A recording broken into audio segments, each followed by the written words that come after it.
Bueno, programa beraren izena da idazleak ikastetxetan, eta jo guk urte asko dara guze programa honetan sartute, eta helburu azkenean da euskal idazleak ezagutu, eskolara ekarri, umeak ikusi deien, eta euren lanen bat irakurri, bat bi, eta aztertu. Eta gurean egon dire, Mirena Urmeabe, Patxi Zubizarreta, Kazabon, hainbat idazle egon dire, eta urten etorriaku, gorko gunean etorriaku Joseba Sarrenaindia.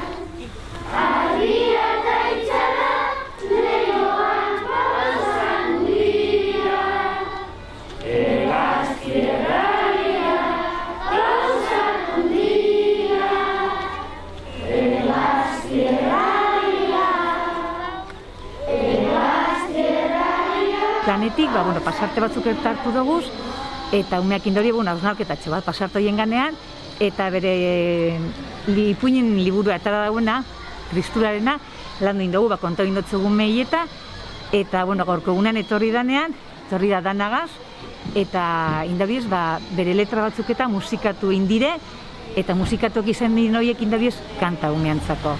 Bai, adibidez, Inoiz Osinagak abesten dagoena katuena, eta gero Kris eta Porrotxena Txakurrarena eta Unzangoarena, eta orduan umeantzak izan da oso hurbile, eta abestu baino lehena potxut basaldu indau letrea, ez? Eta salpenak emon ondoren, kanta hau indauri, eta nik ustote oso gustora egon direla umeak, eta gaue bai. Katua harrapatu ezinik, gero gaituzte gade katu, agatitxu ikusi legez, betera musikatu. Katua, katu, katua, katu, katuak eta katua, katuen gauzak ere bitxaka, daitezke komplikatua.